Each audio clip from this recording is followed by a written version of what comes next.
தாவேக பொதுச் செயலாளர் ஆனந்த் நிர்மல்குமார் முன்ஜாமீன் மனுவின் விசாரணை தொடங்கியிருக்கிறது. மேலும் விவரங்களோடு செய்தியாளர் மாரிசாமி இணைகிறார்.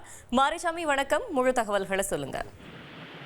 கரூர்ல தமிழக வெற்றி கழகத்தின் தலைவர் விஜய் கலந்து கொண்ட அந்த பிரச்சார கூட்டத்துல கூட்ட நெரிசல் ஏற்பட்டு 41 பேர் உயிரிழந்த விவகாரத்துல இந்த கட்சியோட பொதுச் செயலாளர் புஷி ஆனந்த் மற்றும் கட்சியோட இணை பொதுச் செயலாளர் நிர்மல்குமார் ஆகியோர் முன்ஜாமீன் கோரி மெட்ராஸ் உயர் நீதிமன்றம் மதுரை அமர்வுல 2 மனுக்கள் தாக்கல் செய்யறாங்க. அந்த மனுவோட விசாரணை இன்று தசரா விடுமுறை கால பண்டிகை விடுமுறை கால நீதிமன்றத்துல நீதிபதி ஜோதிராமன் முன்பு விசாரணை தொடங்கி இருக்கு. விசாரணை தொடங்கி அந்த விசாரணையில என்னென்ன சொல்லியிருக்காங்கன்னா, அந்த கூட்ட நெரிசல்ல 41 பேர் உயிரிழந்தது. இதுல அந்த ஆனந்த் புஷி ஆனந்த் என்றவர் முன்னாள் எம்எல்ஏ என்பதனால அது இந்த எம்எல்ஏ எம்பிகள் மனுவெல்லாம் விசாரிக்கிறதுக்கு ஒரு சிறப்பு நீதிமன்றம் இருக்கு, எம்எல்ஏ எம்பி கோர்ட் அப்படின்னு. அந்த எம்எல்ஏ எம்பி கோர்ட்டுக்கு மாற்ற சொல்லி அரசு தரப்புல, தமிழ்நாடு அரசு தரப்புல ஆஜராயிருக்கிற வழக்கறிஞர் அந்த வாதத்தை முன்வைக்கிறாரு. அது போக அவங்க என்ன சொல்றாங்க, இல்ல நாமக்கல்ல நடந்த விவகாரம் ஒருத்தர் ஜாமீன் கேட்டு அந்த மனுவை சென்னை உயர் நீதிமன்றம் ரத்து செஞ்சிருக்கு, அதனால இவங்க இதையும் ரத்து பண்ணணும், இவங்களுக்கும் முன்ஜாமீன் வழங்கக்கூடாது அப்படின்னு சொல்லி அரசு தரப்புல கடும் அந்த எதிர்ப்பை தெரிவிக்கிறாங்க. ஏன்னா இவங்க பேர்ல வழக்கு இருக்கு, இவங்களுக்கு முன்ஜாமீன் கொடுத்து வெளியே விட்டோம்னா இவங்க இந்த சாட்சிகளை எல்லாம் கலைக்கிறதுக்கான வாய்ப்பு இருக்கு, இவர்கள் மேல குற்றம் இல்லை அப்படின்னு இவங்க இது பண்ணுவாங்க.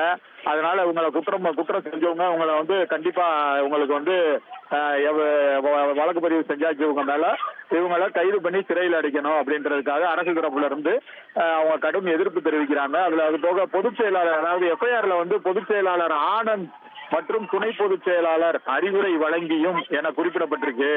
அதாவது அந்த அறிவுரைனா என்ன அப்படின்னு சொல்லி மனுதாரர் தரப்புல இருந்து அவங்களோட எஃப்ஐஆர்ல இருக்கிறத காவல்துறையினர் எங்களுக்கு விரிவா அதாவது விலக்கி சொல்லணும் அப்படின்னு சொல்லி கேட்கிறாங்க.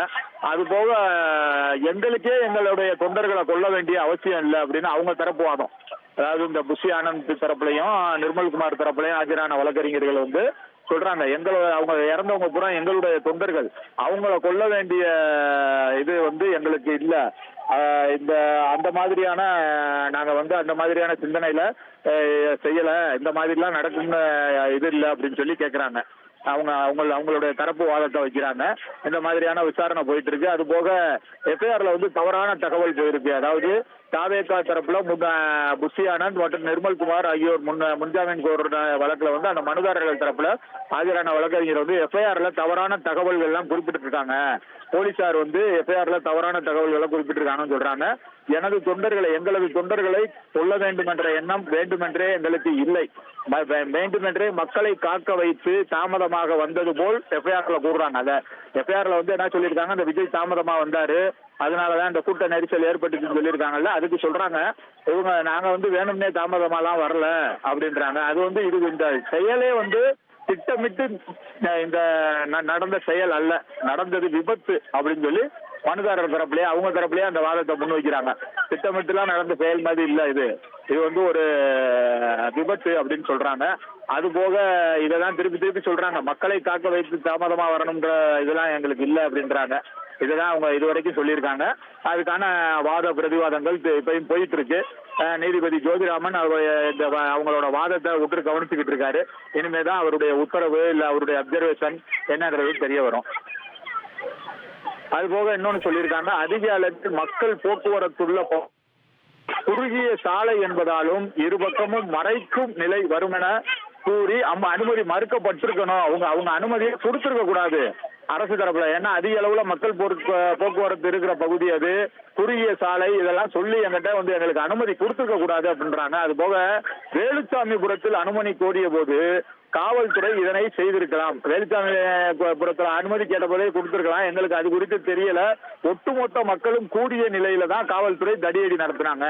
மக்கள் கூட்டம் அதிகமான பிறகுதான் காவல்துறை இந்த மாதிரி தடியடியை நடத்தி அந்த இடத்துல பெரிய அசம்பாவிதம் ஏற்படுறதுக்கான முயற்சியை கொண்டு வர்றாங்க அப்படின்னு அவங்க தரப்புல இருந்து மனுதாரர் தரப்புல இருந்து சொல்லியிருக்காங்க.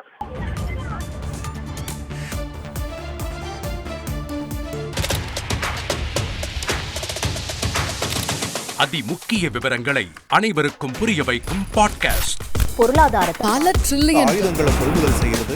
சம்பவங்களை தேடி களத்திற்கே உங்களை அழைத்துச் செல்லும் ஸ்பாட்லைட். அங்க இருக்கக்கூடிய கள விவரங்கள் என்ன? இந்திய ராணுவம் கடந்த 5 வருஷமாவே சார் எனக்கு ரொம்ப பிடிக்கும் அவர் வர்றதுக்காக. எங்களுடைய நியாயமான கோரிக்கை. Even at the cost of stopping. பார்வையாளர்களையும் செய்திக்குள் பங்கெடுக்கச் செய்யும் மக்கள் குரல். 50 ரூபாய் எங்களுக்கு தண்ணிக்கு ஒரு தீர்வே இல்லைங்க 10 வருஷமா. எங்களுக்கு சரியான ஒரு விடிவு கிடைக்கவில்லை. 60,000 ஏக்கருக்கு தான் கேட்கிறோம். பிச்சை கேட்கறாங்க. புத்தம் புதிதாக வித்தியாசமாக பாகிஸ்தான்லயே பாராட்ட வேண்டாம், ஆனால் அதற்கு இவளை கொச்சைப்படுத்த வேண்டாம் என்று நான் கேட்டுக்கொள்கிறேன். மதத்தால் இனத்தால் மக்களை எப்படியெல்லாம் பிளவுபடுத்த முடியுமோ அந்த பிளவிற்குண்டான ஆயுதமாக இந்த மாநாட்டை அவர்கள் பயன்படுத்த நினைக்கின்றார்கள். அரசியலிலிருந்து சினிமா தனித்து இயங்க முடியாது. அனைத்தும் உங்களுக்காக. எப்போதும் இணைந்திருங்கள் தந்தி டிவியுடன்.